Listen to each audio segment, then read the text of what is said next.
Bueno, la lectura que hicimos ahorita, la lectura que hicieron, probablemente la vamos a relacionar en esta ocasión o la próxima vez. En realidad, a veces las lecturas no es que no sirvan, no es que se tengan que preguntar, sino es un poco para incrementar pues el acervo y que las explicaciones que se puedan dar dentro de clase sean pues más fructíferas, ¿no? El, históricamente lo digo porque yo, no sé si lo dije la vez pasada, pero yo soy egresado de Lopixa. Entonces, pues bueno, históricamente estamos como súper acostumbrados a que pues de pronto nos vayan diciendo, ¿verdad? Ciertas cosas, se vaya planteando y nada más nos quedamos a veces con esa parte sin ubicar el contexto completo de muchos de los temas que tenemos. La verdad es que no intento ser ejemplo absolutamente de nada, pero sí me parece que la experiencia me dice que es más fácil tener un aprendizaje pues, más duradero cuando se está ubicado en un contexto, ¿no? Como cuando nos enseñan historia, estoy seguro que pues todos los que estamos aquí llevamos clases de historia, que a veces la historia es tan aburrida en el sentido de que pues nos cuentan cositas y todos, pero pues no podemos verlo, ¿verdad? Anteriormente pues no podíamos verlo.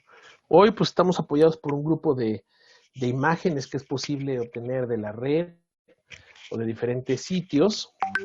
Entonces, pues eso está padrísimo porque está apoyado toda la enseñanza de esa historia. Entonces, lo mismo sucede con la informática, ¿no? La informática, pues, es una ciencia súper apasionante. Eh, ¿Qué les puedo decir, verdad? Que toda mi vida profesional, inclusive un poquito antes, yo he estado dedicado a la informática y entre más sé, pues más me gusta mi carrera, entre más descubro y mi capacidad de asombro no se acaba, pues más me va gustando la informática. Entre más retos tengo, me parece que la informática es como inagotable. Entonces, eh, las lecturas, ahorita vamos a relacionar un poquito de la lectura con lo que vamos a platicar, pero bueno, no crean que vamos a hacer un examen, ¿no? O sea, en realidad no es posible ni presencialmente ni remotamente el estar vigilando eh, exactamente si hicieron una lectura o no la hicieron. Pues realmente se queda un poco al criterio y a la conciencia de cada uno de ustedes. Yo te recomendaría que pues te acostumbraras, número uno, hacer este tipo de lecturas cuando se te encargan. Bueno, en mi caso, no crean que les dejo lecturas nada más por dejárselas. Intento que sean cortas, porque también sé que lecturas larguísimas son bien complicadas. Entonces, intenta hacer esas lecturas. Y el punto número dos es, no te quedes solamente con lo que estamos diciendo aquí en clase. Ve más allá, investiga un poco más allá. Hoy existen cualquier cantidad de sitios para poder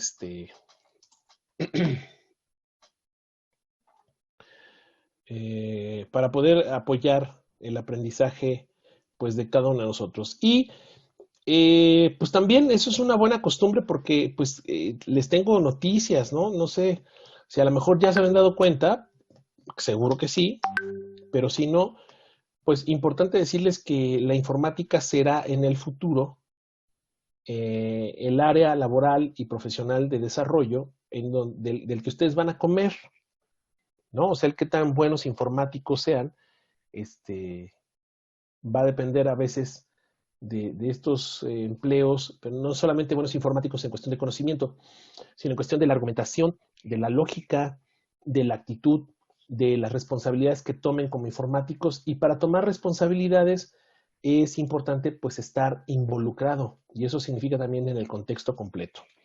Entonces, siempre vayan más allá, ¿no? No se conformen con poco, ¿eh? Nunca en la vida, en nada. No se conformen con poco.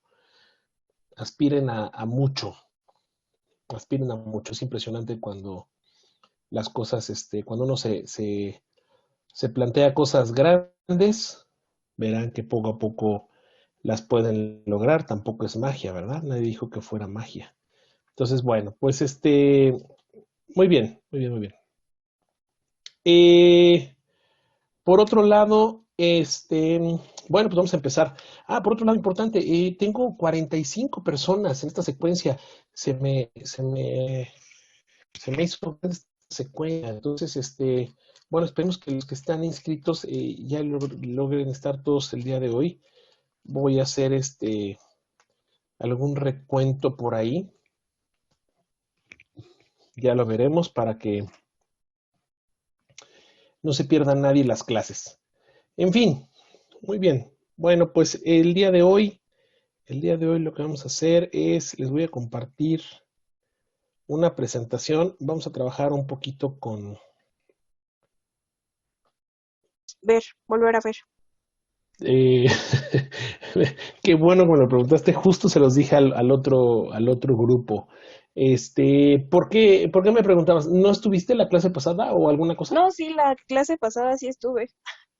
Ok, ok, perfecto. Está muy Mira, padre. generalmente las presentaciones como tal, ahora menos, ahora sí que ahora menos que antes, pero generalmente las presentaciones no se las doy porque no toda la información que platicamos viene ahí, ¿no? O sea, siempre las presentaciones son como los highlights de todo el asunto. Sin embargo, si te interesa, por esta primera ocasión, les puedo publicar la presentación, se las puedo publicar para que la tengan. Este, generalmente no se las paso porque no viene todo ahí, ¿eh? Y más bien en este caso les diría, siéntanse con toda la libertad de tomar los screenshots que necesiten para ir complementando con sus apuntes, ¿no? Siempre, ¿cómo te explico? No es que no te las quiera pasar, sino que me parece que la presentación no representa todo lo que dijimos en clase. Entonces, te las paso se los publico de cualquier manera en esta primera ocasión. Pero vayan tomando ustedes notas y fotos, ¿no? Pueden hacer screenshots ahí, que es como más fácil, porque a lo mejor ahí complementas, pero con mucho gusto te las proporciono. Gracias, profe. Se las publico a través del blog. Bueno, no sean malos, díganme por favor solamente si ahí ven algo que dice máquinas multinivel. No, no se ve, No, profe. todavía no. No, profe. No, no se ve. Tengo aquí un conflicto con mi computadora. Desde hace rato me estoy peleando que no me deja mi ventana compartida. Bueno, vamos a ver. Pues creo que lo vamos a tener que hacer. A ver, voy a hacer un esfuerzo. No, ahí no me manda.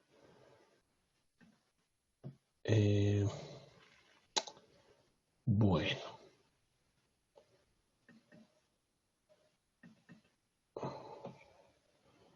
no me da chance. Ahí ven la presentación, ¿no? Aunque sea en modo de diseño, ¿cierto? Sí. Sí, profe. Perfecto, pues lo vamos a tener que hacer así. No sé por qué estoy ahorita peleándome. Yo creo que ya mi computadora ya está ahí como que renunciando un poquito. Pero pues lo vamos a hacer aunque sea de esta manera, al menos ahora. Bueno, bien, pues mira, lo que les quiero platicar el día de hoy es un poco, complementa la parte de la historia de las computadoras, que a mí me parece bien interesante, ¿no? Entender, pues, por qué hoy tenemos un dispositivo tan potente, cómo fue esta evolución, y un poco, pues, también es para crearles conciencia en el sentido o en el momento en el que ustedes de pronto le dicen a su computadora, porquería, eres una lenta, ¿verdad? No, hombre, o sea, eso es un milagro. Tener computadoras es verdaderamente un avance de la ciencia y de la tecnología impresionante, ¿verdad? Estas veces cuando entablamos entablamos un diálogo ahí con nuestros equipos y hasta el golpe técnico llegamos, pues de pronto digo, híjole, de verdad que es una maravilla que tengamos equipos que aún en los defectos que pueda tener, pues es sumamente estable, ¿no? O sea, equipos muy estables, ya son muy probados, muy evolucionados, y pues vamos por más, ¿no? O sea, cada vez va a ir creciendo esto, y nosotros como informáticos, pues tenemos la obligación de hacer que estos dispositivos verdaderamente sirvan, ¿no? Sirva que comento esto porque, pues muchas ocasiones cuando yo les dejo ya, vamos a empezar a programar y entonces tienen que instalar un IDE y entonces empezar a instalar, no sé, una máquina virtual o algo. De pronto, pues ha habido compañeros que sí me dicen, no, pues es que no pude. No, ¿cómo que no pudiste? Tú tienes que poder siempre, tú eres casi, este, infalible, ¿no? En la informática. Digo, por supuesto que siempre hay cosas que se nos dificultan, pero buscar la manera en la que estos equipos funcionen, pues es una de nuestras misiones. Entonces, bueno, pues importantísimo que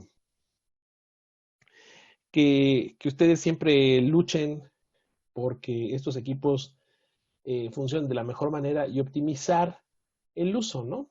Porque pues en ocasiones hemos visto que como los teléfonos celulares, en muchos casos, pues la gente tiene teléfonos celulares sumamente potentes. La gente ahora compra un teléfono celular y muchas ocasiones lo compra por la cámara. Y yo digo, híjole, pues bueno, tiene muchas otras cosas adicionales una cámara. Una de esas cosas, pues es el servicio de teléfono. Entonces, es muy chistoso, pero pues así es. Hoy compramos teléfonos que son unos aviones y en realidad, no los ocupamos como debe de ser. Pero bueno, muy bien, muy bien. Pues en fin. Eh, Déjenme ver aquí. Ahí estamos. Bueno. Bien, lo que les quiero presentar hoy es un poco de este modelo de von Neumann. Déjenme bajarle un poquito porque creo que no se ve bien. Ahí se alcanza a ver. Un poco de este modelo de von Neumann que propone y de alguna manera la evolución que hemos seguido de las computadoras hasta lo que hoy tenemos y que permite los lenguajes de programación orientados a objetos. ¿Mm? Es decir, si hiciéramos una máquina del tiempo y nos remontáramos a la máquina Colossus, pues, y tuviéramos la posibilidad de crear un lenguaje orientado a objetos, en la máquina Colossus no sería factible, ¿sale? ¿Por qué? Pues ustedes dicen, no, pues claro, es una máquina muy viejita. No, sí, por supuesto que es una máquina pues, primitiva, digamos, ¿no? Pero hay otras características que justo la evolución de estos equipos ha permitido, ¿no? El manejo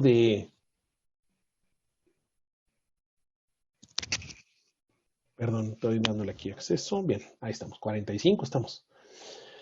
El manejo de imágenes, texto, video y audio, por ejemplo, hoy en un teléfono celular, pues es una cosa maravillosa, ¿no? Cosa que no sucedía, pues, a lo mejor hace 25 años, ¿no? Entonces, poco a poco se va a tener, insisto, en esta discusión de quién es primero, si el software o el hardware, se van teniendo equipos mucho más complejos, ¿no? Con mayores posibilidades.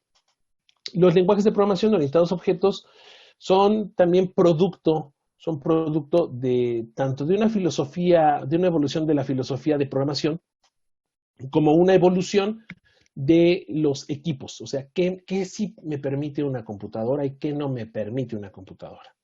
Entonces, por eso es importante considerar el modelo de von Neumann con los componentes básicos que se tienen y también considerar cómo podríamos estudiar en realidad una computadora. Hay un libro de Tannenbaum, no lo tengo aquí a la mano, pero un libro de Tannenbaum que se llama Arquitectura de Computadoras, que habla justamente de estas máquinas multinivel. O sea, al hablar de máquinas multinivel, prácticamente esto me parece como las pirámides, la pirámide de Chichén Itzá, que los que conozcan, buenísimo, a lo mejor entenderán de qué estoy hablando. Los que no lo conozcan, seguramente algún día de su vida se darán una vuelta por allá y les explicarán que la pirámide de Chichén Itzá, pues así como está construida, no estaba construida originalmente, ¿verdad? Que fue teniendo capas. Pues lo mismo, esa es una pirámide multinivel, pero más bien estas computadoras son multinivel. Y entonces el esquema más fácil y el más básico el nivel más básico es el que está en el hardware, ¿no? En el hardware. Es decir, todas las lógicas, la lógica digital de cables, focos y switches con corriente eléctrica. O sea, un circuito eléctrico básico. Hoy, a nivel digital, porque solamente hablamos de ceros digital y binario, ¿no? Digitales de numeritos, binario, porque solamente tenemos ceros y unos a nivel de hardware. O sea, no hay otra cosa, ¿eh? No se transmite otra cosa en un conductor. En la fibra óptica me va a decir alguien, oye, pero en la fibra óptica no se transmiten ceros y unos. Pues no directamente, pero se transmiten indirectamente a través de pulsos de luz. Entonces ahí ¿hay pulso de luz o no hay pulso de luz? ¿Verdad?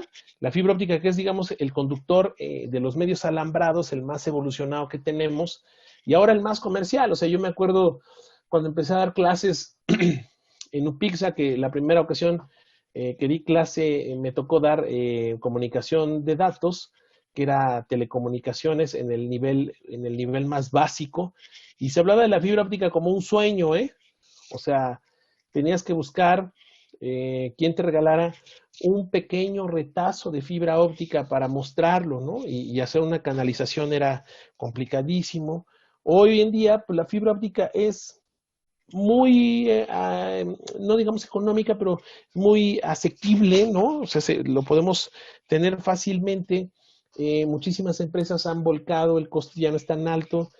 Las empresas se han volcado a instalar, a poner backbones de fibra óptica. Entonces, pues hay una evolución en todo esto, ¿no? Entonces, el hardware, que es la parte más básica de todo, de la lógica digital, pues a alguien se le ocurrió, como fue a Alan Turing, pues hacer una máquina electromecánica, ¿no? Y electro no significa electrónica, sino eléctrica y mecánica, en donde hay un grupo de pulsos mediante engranes, mediante algún mecanismo, y ese grupo de pulsos pues, va logrando un funcionamiento, ¿no? Por eso le llamamos las computadoras de la generación cero.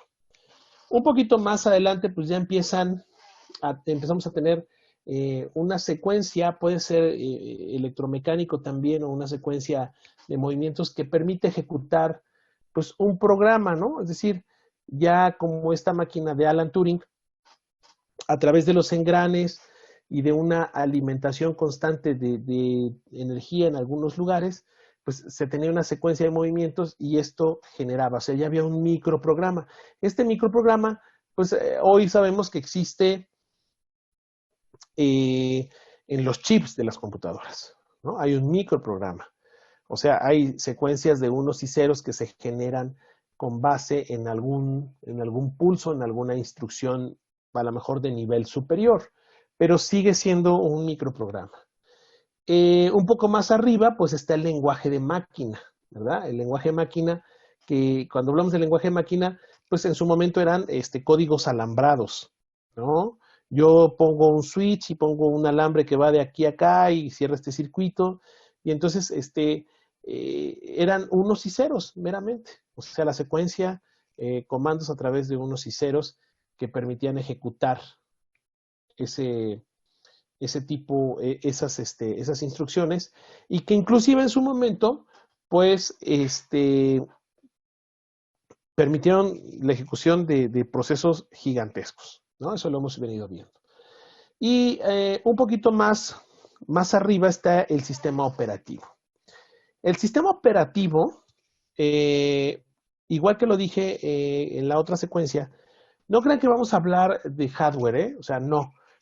Realmente esto nada más es un refilón con la parte de hardware, independientemente de si ustedes son de ingeniería o de ciencias de la informática. El entender cómo funciona la computadora un poco, me da cierta lógica, ¿no? Le da cierta lógica y me da un contexto de lo que sí puedo hacer como como informático. No vamos a hablar de hardware, nada más es así una probadita.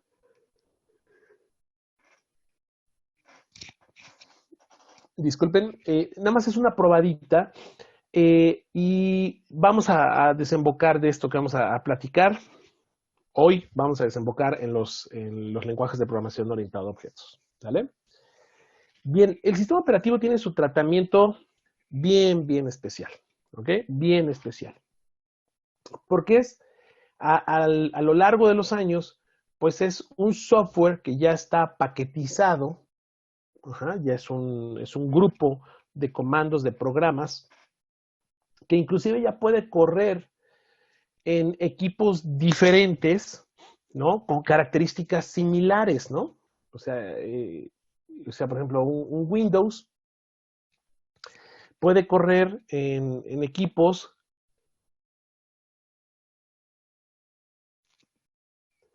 que tienen microprocesadores muy similares, con características de memoria muy similares, pero que entre ellos tienen, eso es lo que los hace diferentes. Entonces, el sistema operativo es bien interesante, bien importante, porque es el que nos permite justo a través de sus partes, que son los administradores, ¿no? Un administrador de memoria, un administrador de periféricos, un administrador de almacenamiento.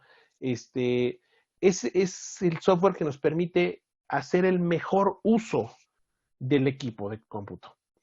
Y es el operativo quien se va a entender con los comandos de lo que ustedes van a programar. De hecho, en la programación que a lo mejor ustedes han ido viendo, pues se ve desde cero, se ve pues estructuras básicas, luego hacen arreglos, luego hacen apuntadores, luego hacen gráficos, a veces hacen archivos y en un punto más avanzado hacen interrupciones. O sea, las interrupciones son estas peticiones al sistema operativo para generar alguna acción en los periféricos, ¿no? Por ejemplo, el que ustedes estén trabajando en este momento en su computadora y que vean justo lo que yo estoy proyectando, que ahorita estoy moviendo el mouse sobre la lámina, pues lo que está haciendo es al sistema operativo le está dando una interrupción, ¿no? Y para ustedes también es una interrupción. O sea, lo hacemos a distancia, pero ahorita su computadora está procesando todo el video que yo estoy enviando y cuando yo muevo esto se recibe esa señal de que hay un tipo de movimiento y ese tipo de movimiento le produce una interrupción al sistema operativo y le dice modifica esta posición en la pantalla. Entonces ustedes también ven ese movimiento que yo estoy generando acá. Es bien interesante los sistemas operativos. Es un tema escabroso, pero son bien interesantes. Entonces, en el sistema operativo es realmente donde se va a procesar todo, ¿no? Es donde se producen, pues a veces los grandes errores, ¿no? No funcionó. No funcionó el programa. Pues es que hay un problema con el sistema operativo o con algún módulo que no está bien instalado o se corrompió algún módulo. Entonces, es un tema bien escabroso. A poca gente le gusta el sistema operativo, pero piensen que hoy por hoy los sistemas operativos son también algo que está desarrollándose muchísimo porque cada vez tenemos más objetos, más gadgets, más cosas que podemos conectar e interfazar con nuestra computadora. Entonces, esas cositas, esos gadgets, necesitan un sistema operativo. O sea, necesitan que cuando se les inyecta energía eléctrica, funcione. Necesitan que cuando se conecte a una computadora haya interrupciones para poder descargar comandos. Entonces, bueno, pues el sistema operativo es súper interesante. No vamos a, insisto, no vamos a tratar sistemas operativos ni hardware. Ahora, nosotros vamos a ocuparnos desde el sistema operativo, justo donde termina el sistema operativo, hacia arriba, ¿no? Es decir, nosotros vamos a partir de la premisa de que existe un sistema operativo que tiene capacidad para hacer ciertas cosas. Un poquito más arriba del sistema operativo existe el lenguaje ensamblador. El ensamblador ya es una Es un lenguaje que es de bajo nivel. De bajo nivel no porque esté abajo en las máquinas multinivel, no, sino de bajo nivel de comprensión o de entendimiento, porque son comandos pues muy simples, a veces son con 3, 4 letras, el comando se expresa con 3 o 4 letras, suele ser la abreviatura de uno de los comandos, por ejemplo, en lugar de poner mover, pues le ponen mov, ¿no? Y es como hacer las operaciones más básicas, las operaciones de un programa desde lo más básico. Son comandos sumamente básicos. Y el lenguaje ensamblador y el sistema operativo van de la mano, muy, muy de la mano, porque justo el ensamblador, como su nombre lo indique, ensambla los comandos que se le dan con el sistema operativo y con el hardware. Por eso se le llama ensamblador. Y hace mucho tiempo, como lo íbamos platicando creo la vez pasada, pues el lenguaje ensamblador y el sistema operativo eran específicos de la computadora que yo compraba. O sea, no había un lenguaje ensamblador como un C, que es genérico, sino había lenguajes ensambladores por plataforma, por sistema operativo.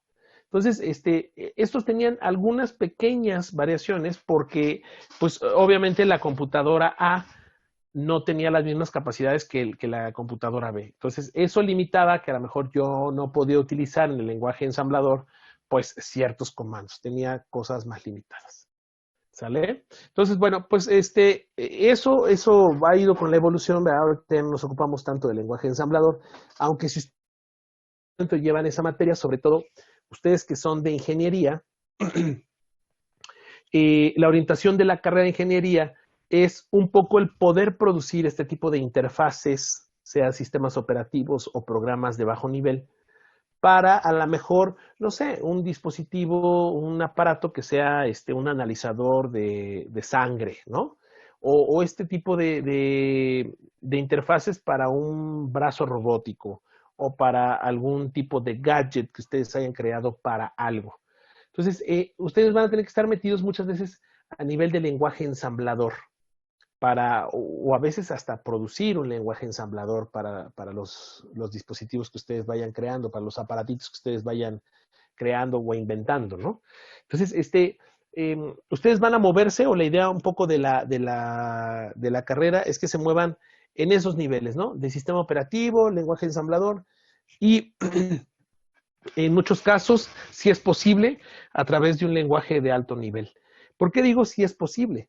Porque si a lo mejor estás inventando algo, va a ser muy complicado que a través de C o algún otro lenguaje de programación puedas manipular todo lo que tú estás inventando. Entonces, a lo mejor tendrás que meterte a un nivel más bajo, ¿no? Tendrás que bajar un poquitito al nivel de la programación más primitiva. Entonces, bueno, pues eso es importante saberlo. Vean, por favor, que entre los sistemas operativos, el lenguaje ensamblador y el lenguaje de alto nivel, pues existen los compiladores y los intérpretes. ¿Sale? Los compiladores y los intérpretes. Que ahí ya en su momento platicaremos qué es un intérprete y qué es un compilador. ¿Sale? Ya iremos diciendo cuáles son las diferencias que se tienen. Y luego hasta arriba, pues es la parte de la aplicación de usuario, ¿no? O sea, es algo como lo que vamos a hacer nosotros, o sea, por eso insisto cuando dicen ustedes, maldita computadora, no, hombre, ¿no? Pues, o sea, pues imagínense cuántas capas estamos arriba, ¿no? Nosotros solamente somos los usuarios de todo esto, y cuando somos muy chichos nosotros, pues nos metemos un poco a los lenguajes de alto nivel o de nivel ensamblador, ¿no? Entonces, en fin, bueno, este es un poco de la máquina multinivel. Por supuesto, ya saben, está abierto aquí el chat para que si quieren comentar algo o hay alguna duda, pues no se queden con las ganas, ¿eh? Bien, ¿qué componentes tenemos en el modelo de von Neumann? De manera muy básica, pues esto, la unidad aritmética lógica, una unidad de control, memorias, dispositivos de entrada y de salida y los buses de datos. Muy probablemente es más fácil verlo aquí, ¿ok? En este diagramita, pues, simple. Hoy, si tú te fijas, todos los equipos cumplen con estas características.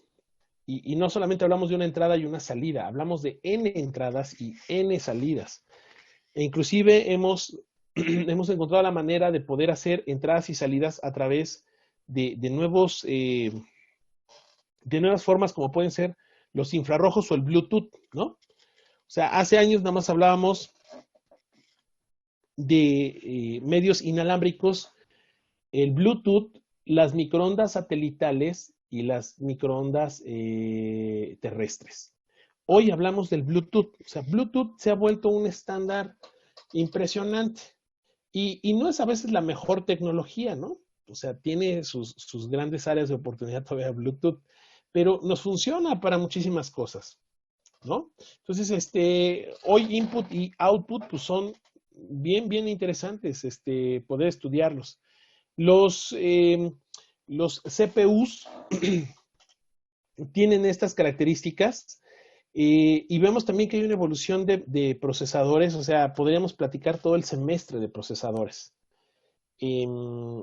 Ustedes hoy por hoy, de pronto escuchan que hay procesadores, pues,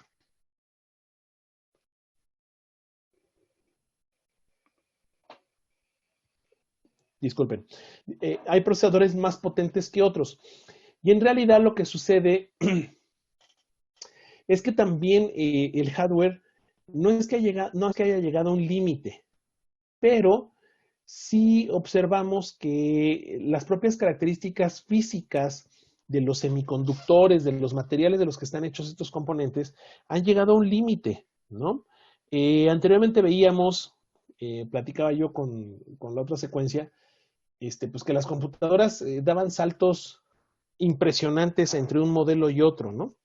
Y se hablaba, por ejemplo, yo les decía, mi primer computadora fue una Acer, que ya ni existe, creo que la marca Acer ahora, no me acuerdo, hace mucho que no escucho. La marca Acer 386, era un Intel 386 SX. SX. Eso significaba que esa computadora podíamos crecerle la memoria RAM, porque de fábrica traía 640 kilobytes de memoria. O sea, creo que ustedes ya ni ubican siquiera qué es eso de los kilobytes. Ya estamos de los gigas hacia arriba, ¿verdad? Y esta computadora tenía 640 kilobytes de memoria y era expandible hasta 2 megabytes de memoria. O sea, hoy una computadora con 2 megabytes no serviría más que para museo. No sirve verdaderamente para nada. Y tenía unidad de 5 1/4, lectora de discos, de floppies de 5 1/4, que eran los discos flexibles. No había discos duros, no eran comunes porque apenas estaban saliendo. Tenía lector de 5 1/4, de 3 1/2, que era también un disco flexible, se le llamaba floppies, de 5 1/4 de pulgada y de 3 1/2 de pulgada, donde los discos flexibles de 5 1/4 tenían capacidad de 360 kilobytes de almacenamiento y los de alta densidad de 720. Y los de 3 1/2, que eran más chiquitos y un poquito más evolucionados, pues tenían capacidad de almacenar hasta 1.44 megabytes. O sea, eso significaba que yo podía almacenar una canción de MP3, tenía que ocupar 2 discos para usarla. O sea, es una locura, ¿no? O sea, imagínense. Hoy, hombre, eso es muy fácil. Esa computadora tenía, agárrense bien, qué bueno que están sentados. Pero tenía ya un disco duro, fue de las primeras que tenía un disco duro, de 90 megabytes.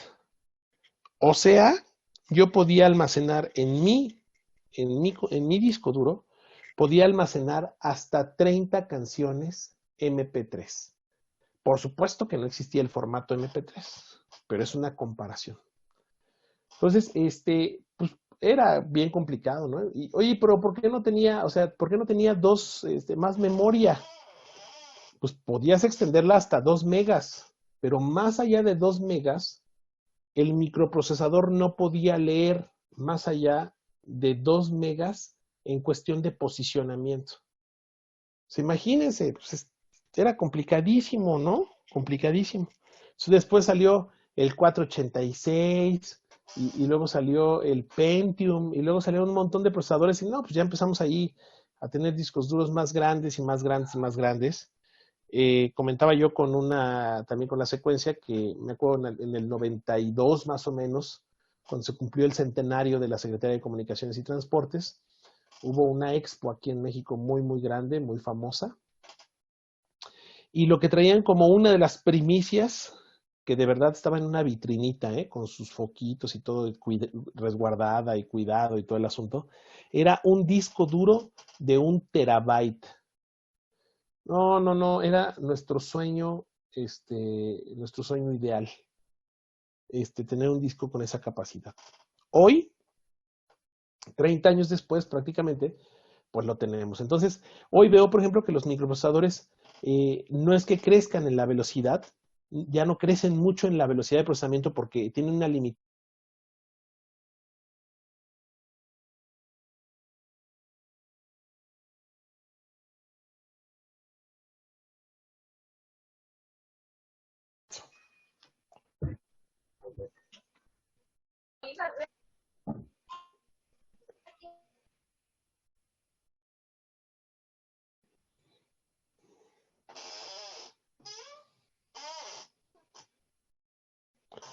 Ahí vienen llegando, ahí vienen llegando.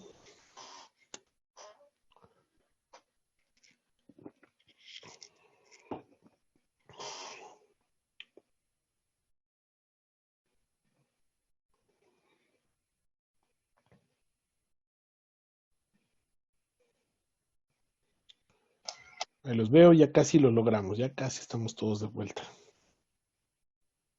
Disculpen, no me di cuenta que ya estaba yo a punto de terminar el tiempo y estaba yo muy emocionado aquí platicando. Ya no sé ni qué, ya soy como los abuelitos, ya se me olvidó todo.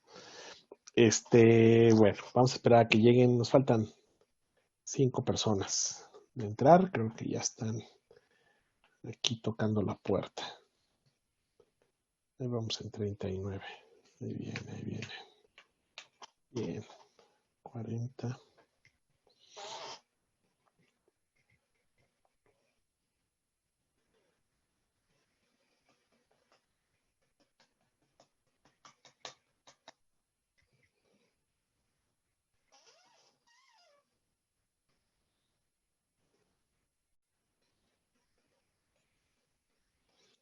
Ahí vienen entrando.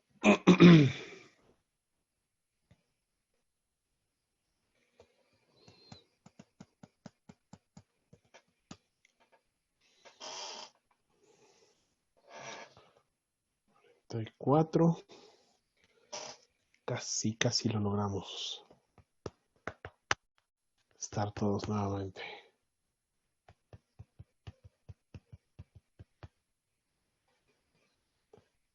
Ahí están.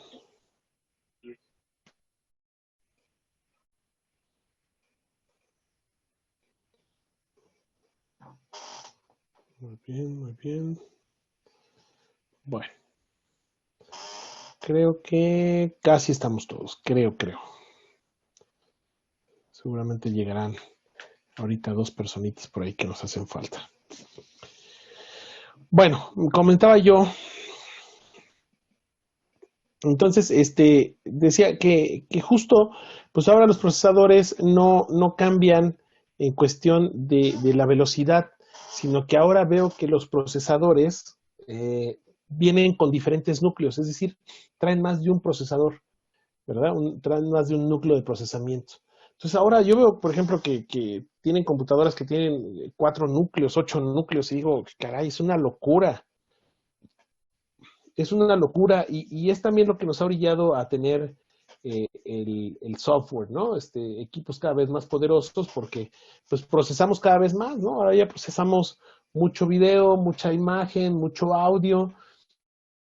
Por lo tanto, son complicados, ¿no? El tener la transformación de audio y video a digital no es fácil, ¿no? Siempre es un área ahí complicada. En fin, bueno, pues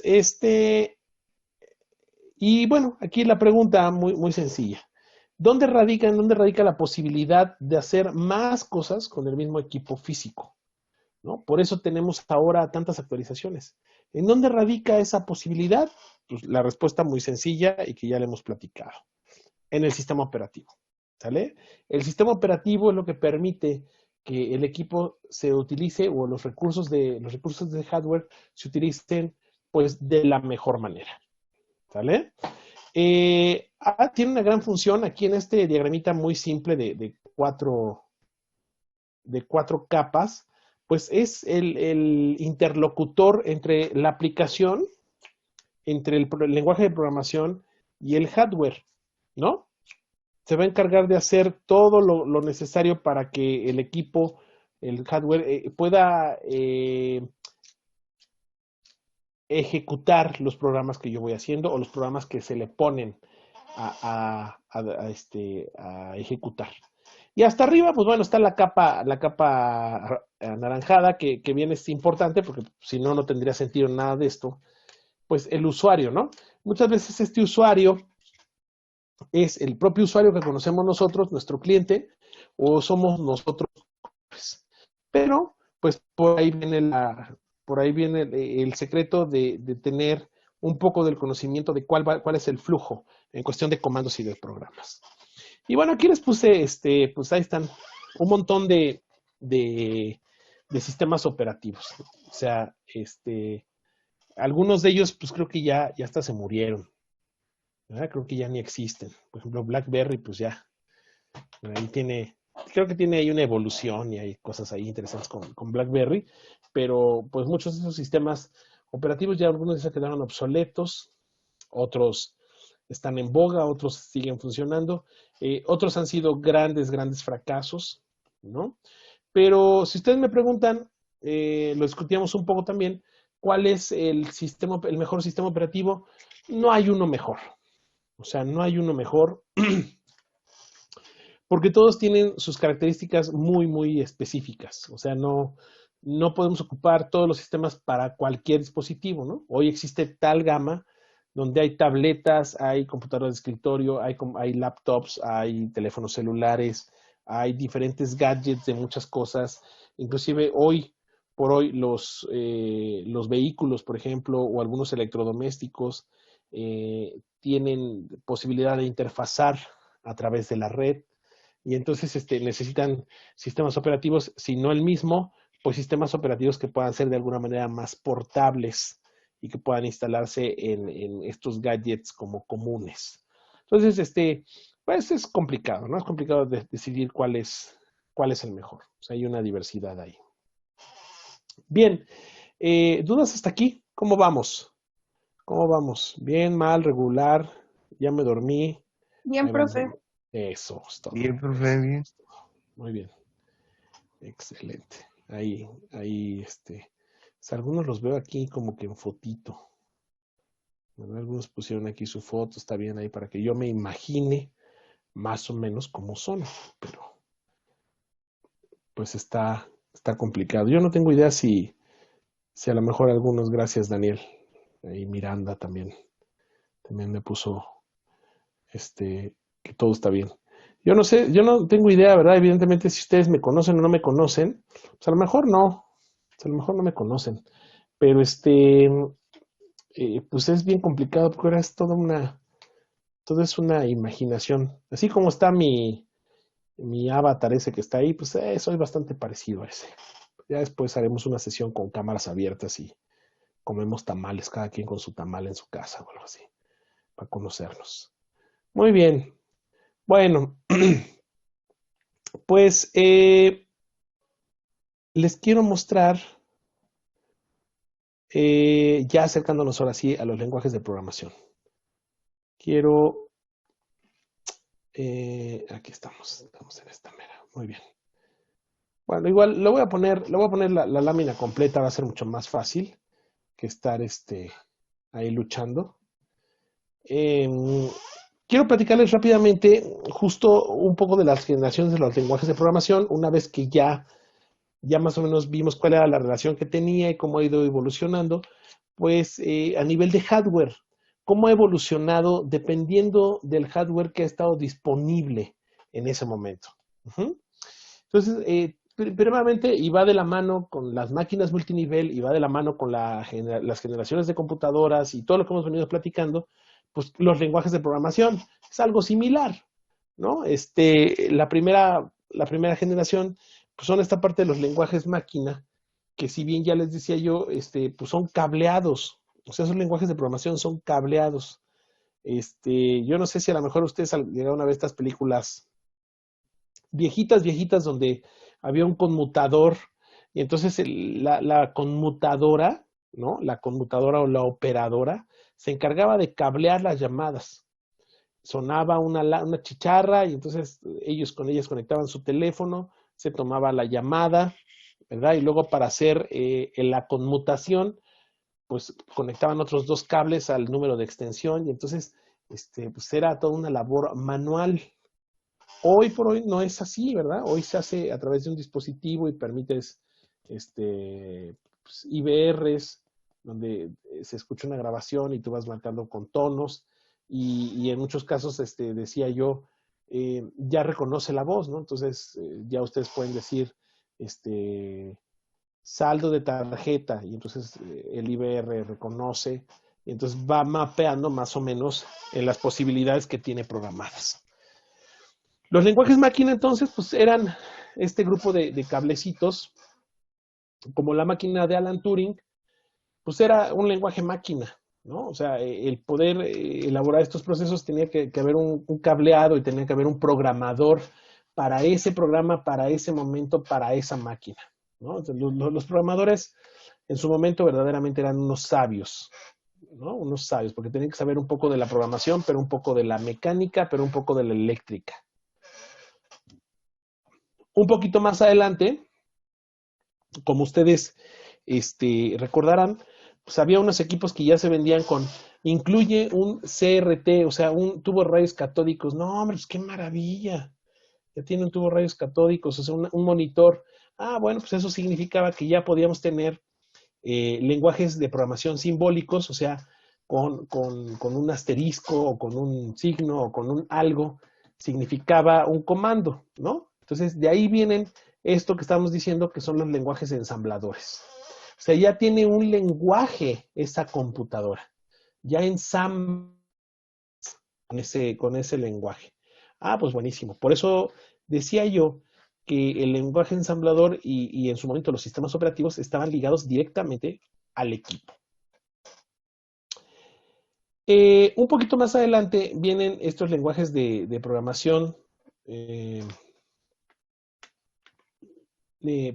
alto nivel.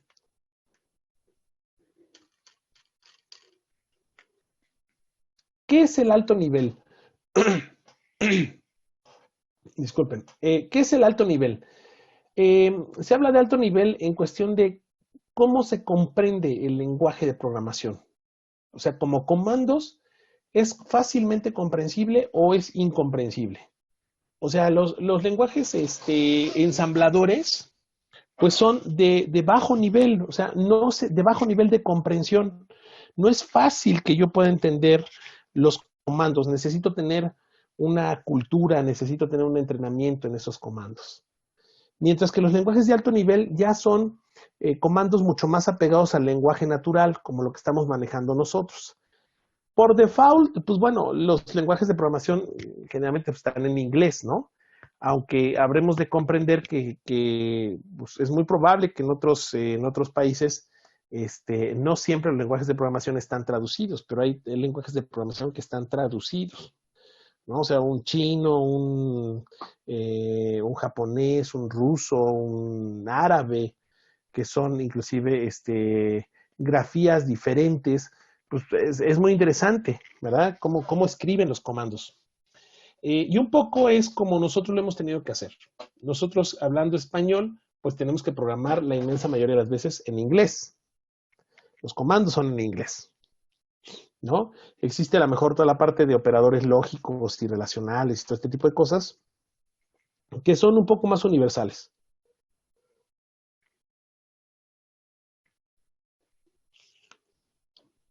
pero la inmensa mayoría de los comandos, pues, siguen estando en inglés. ¿Sale? Entonces, viene esta tercera generación, como de los lenguajes, como C, así se considera que es de, no se le dice que es de alto nivel, ¿eh? A C no es un lenguaje de alto nivel.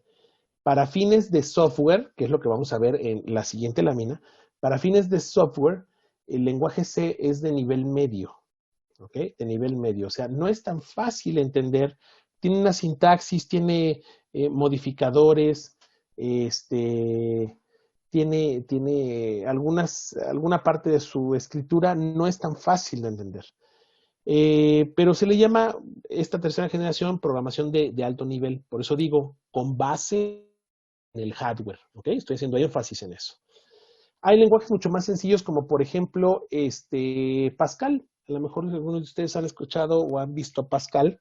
Pues Pascal es un bonito lenguaje educativo. O sea, no sirve para mucho, esa es la verdad, pero uno aprende a programar muy fácil ahí, ¿verdad? Aprende, porque pues los comandos son algo así como write y como read. Entonces es muy sencillo, ¿no? Y luego me acuerdo, por ejemplo, creo que es clear screen. No tienes comandos muy, muy, muy fácil. Entonces ese sí es de alto nivel. Java, aunque Java es parte de la cuarta generación, igual que C++, Java tampoco es un lenguaje de alto nivel en realidad, ¿no? Sigue habiendo una discusión entre si es de nivel medio o de nivel alto. Yo creo de manera muy, muy personal que no es de alto nivel, sigue siendo de nivel medio, ¿no? Es bastante similar a C. De hecho, cuando tú sabes programar en C, es muy fácil que sepas programar en Java. Sin embargo, a nivel de hardware, ¿verdad? A nivel de hardware, Java y C++ estarían en la cuarta generación. Estarían en la cuarta generación. Denme un segundo, por favor, perdón.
¿Profe?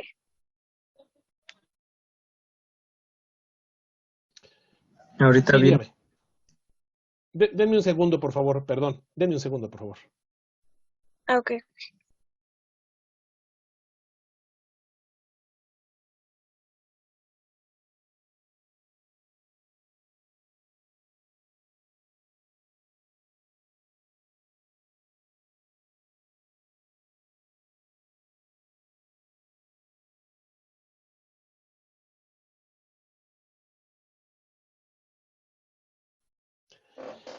Ya, disculpen, entró una llamada aquí.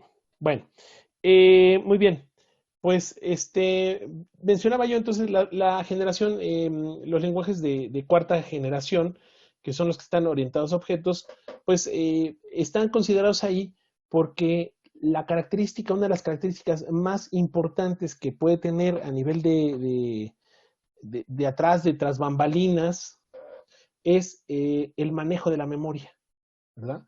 Entonces, a nivel de hardware, pues, y a nivel de sistema operativo, no sería fácil tener un lenguaje de programación orientado a objetos. El manejo de los objetos en realidad se hace con variables y como nosotros lo conocemos, como ustedes han programado, pero atrás hay un manejo súper interesante de las localidades de memoria. Ujú. Y todo eso es gracias a que, bueno, pues el hardware lo permite, la memoria, se tiene suficiente espacio de memoria y el sistema operativo puede gestionar la memoria. Entonces, por eso se habla de una cuarta generación que los lenguajes de programación orientados a objetos ocupan ahí un tema bien interesante, ¿no? Más adelante, más adelante está la quinta generación, que son los lenguajes de inteligencia artificial y que son todos estos que están ya orientados a los biométricos, a los reconocimientos faciales, reconocimientos de voz, reconocimiento de imagen, ¿no? Inclusive, no porque exactamente tenga inteligencia artificial, me niego a pensarlo, pero un lenguaje ya como de inteligencia artificial, que ya está más o menos estructurado, pues es lo que tiene, por ejemplo, el Alexa, ¿no? Ya ven que ustedes siempre le tienen que decir Alexa, y entonces ya le dan el comando. Entonces, ya reconoce a través de este indicador, de este inicio del comando, por eso siempre le tienen que decir Alexa, para que entonces decodifique todo lo demás, ¿no? Es muy interesante. Pues a eso vamos, ¿no? A los lenguajes de inteligencia artificial. A ustedes les va a tocar hacer todo este tipo de cosas. Bien, antes de que se me olvide, antes de que se me pase más y ahorita que está la mayoría, por favor, no sean malos, a través del chat pongan su nombre como pasando lista. Me interesa muchísimo, sobre todo por que se volvió una secuencia sumamente grande. Son 45 inscritos. Sé que varios entraron unos días después, pero me interesa pues saber que todos están entrando y si alguien no está entrando, pues poderlo contactar para que no pierda clases. Ahora veo que en el SAES le están pidiendo, o bueno, a mí me aparece el correo electrónico que fue como les mandé el correo original. Y pues por ahí puedo contactar. Muy bien, bueno, ya están ahí. Ya están ahí casi todos, creo yo. Buenísimo. Bueno, muy bien. ¿Cómo vamos hasta aquí? ¿Bien? ¿Todos bien? Acuérdense que pueden preguntar, ¿eh? No se cobran. Está Todo bien, profe. incluido en la colegiatura. ¿Cuánto pagan por semestre? ¿Se paga algo o no se paga nada por semestre? Pues supuestamente Presión voluntaria. ¿Se tiene que pagar? parcial, Ah. bueno, el primer semestre. Ya. O sea, es una aportación voluntaria. Muy bien, ¿no? Pues está bien. Sí. Ah, caray, ¿se tiene que pagar? Sí, caray, así va en el microbús, compañero, se tiene que pagar. Muy bien. Ah, está bien, está bien. Antes era, digamos, obligatorio, ¿eh? Antes se pagaba, híjole, no me acuerdo. Creo que en mis momentos en mi momento de estudiante de vocacional, creo, y de superior, no sé si se pagaban 15 pesos o 150 pesos, no me acuerdo. Era una cosa muy pequeñita lo que se pagaba. Bueno, está bien, qué bueno. Qué bueno que sigan que aprovechen sobre todo el tener educación laica y gratuita. Bueno, y a nivel superior, ¿eh? O sea, a nivel superior eso no existe en muchos países. Eso es una realidad, ¿verdad? Y en el Politécnico, ¿eh? Qué cuidado. Así que, bueno, muy bien. Vamos, vamos a la otra lámina. Igual la voy a proyectar toda ahí, no importa. Lo que quiero es realmente. La otra historia, que es la evolución de los lenguajes de programación, pero tomando en consideración como tal el lenguaje de programación y el usuario, o sea, cómo lo usa el programador. ¿Sale?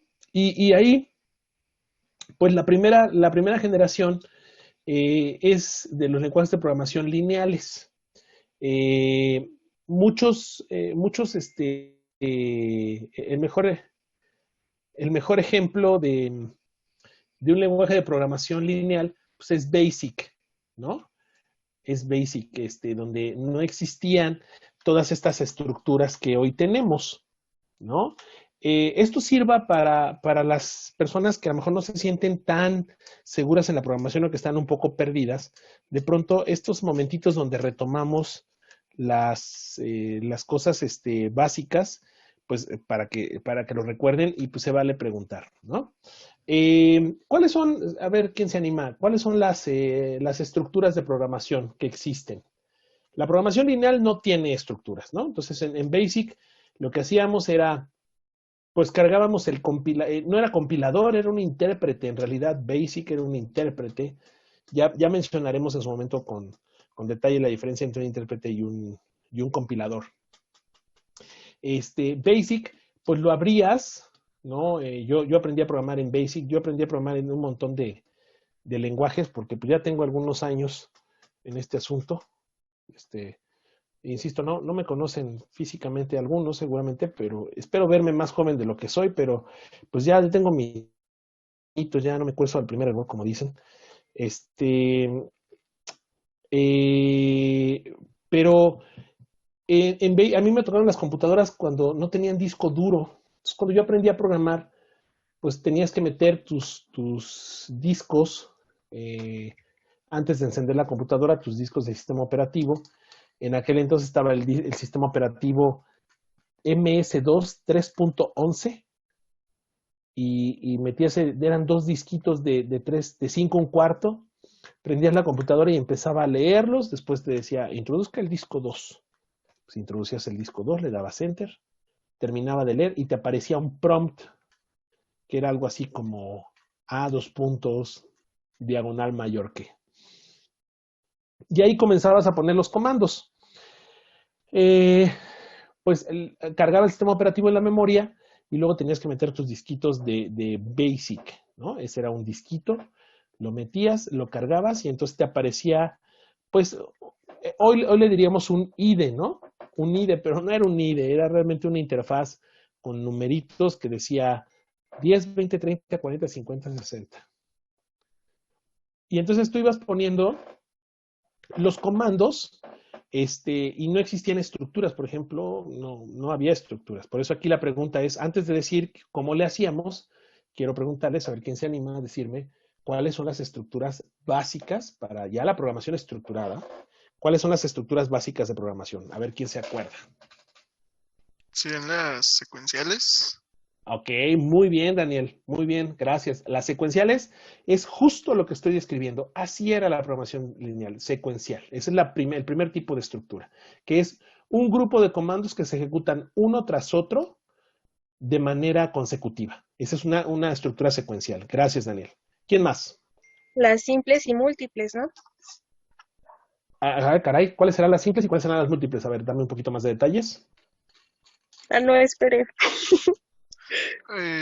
Bueno, yo creo que se refiere a las condicionales y los bucles, ¿no? Exactamente. Esas son las tres estructuras. Las secuenciales, estructuras secuenciales, que no tienen gran chiste. Luego las condicionales. En el condicional tenemos al ya tan conocido if, ¿verdad? Donde nosotros planteamos una condición que puede ser contestada de manera binaria, como verdadero o falso, como 1 o 0, ¿verdad? Entonces, la estructura binaria es un if con su parte opcional el else. El else no siempre se pone, ¿verdad? No siempre queremos que se ejecute algo de manera contraria, ¿no? Entonces tenemos un if else. Anteriormente se le llamaba if then else. If then else.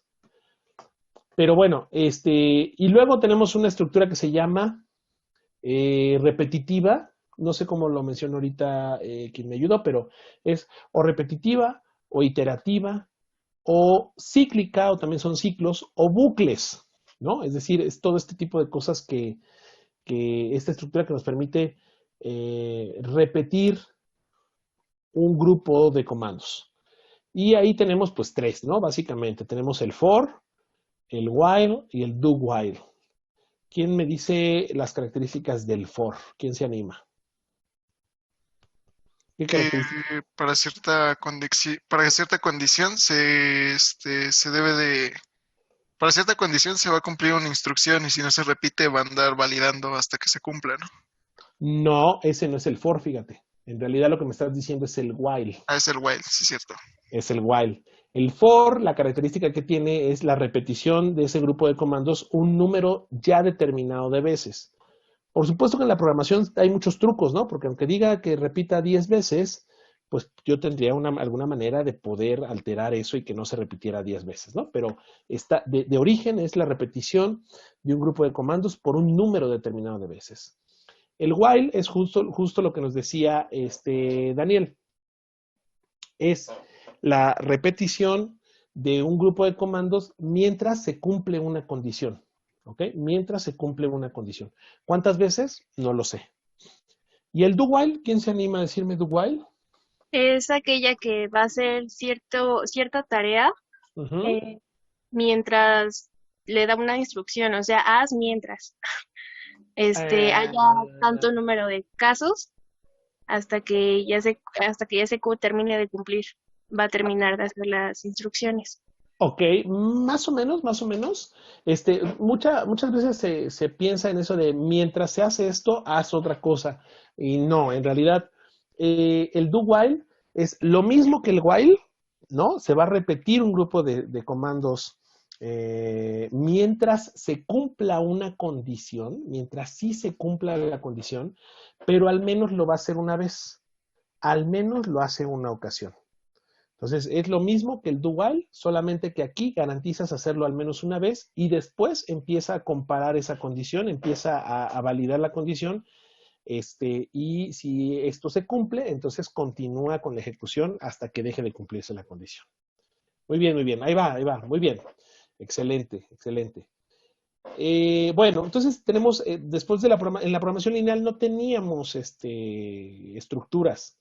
Realmente era la secuencial, la estructura que existía, y si yo quería hacer un ciclo, pues tenía que ocupar, por ejemplo, un comando que se llamaba goto. Entonces saltábamos de las líneas, ¿no? Entonces decíamos, no sé, por ejemplo, limpia la pantalla y despliega no sé qué tanto, y quería yo que se repitiera eso, tenía que decirle goto línea 10. Entonces ahí el programa saltaba. Era una cosa muy extraña. Hay algunos otros comandos, lenguajes de programación, como por ejemplo COBOL, que tampoco son estructurados realmente, son un híbrido ahí bastante extraño. COBOL, que es un lenguaje bien complejo, porque además de ser case sensitive, o sea, es decir, es sensible a mayúsculas y a minúsculas,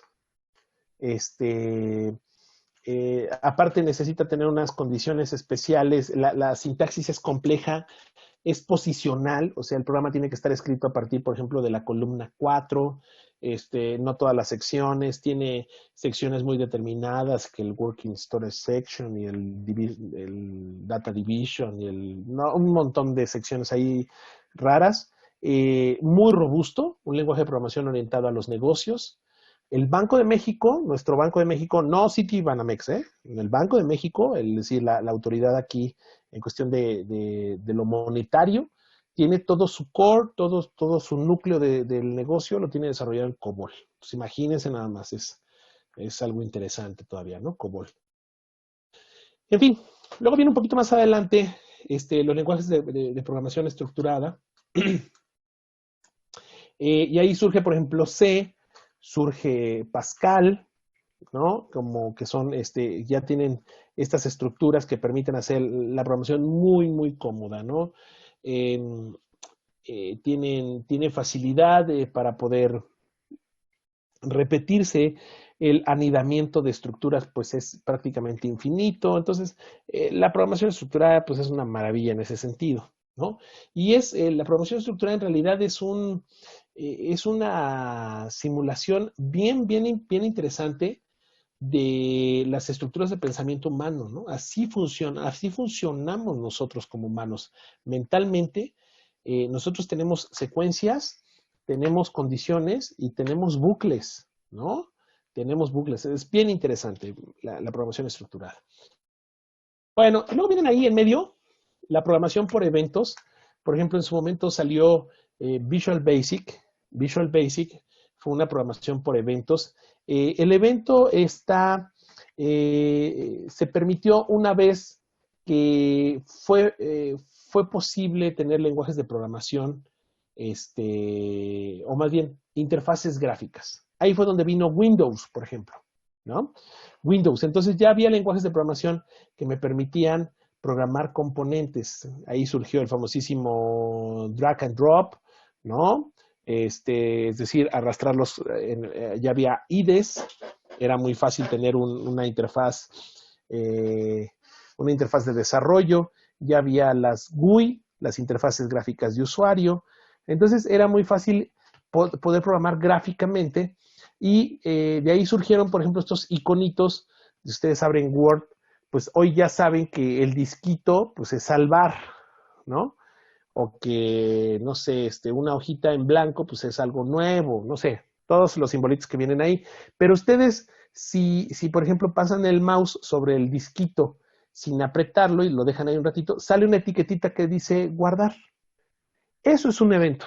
El evento es que el lenguaje de programación iba a reaccionar, o el programa iba a reaccionar dependiendo del evento que estuviera sucediendo en ese instante.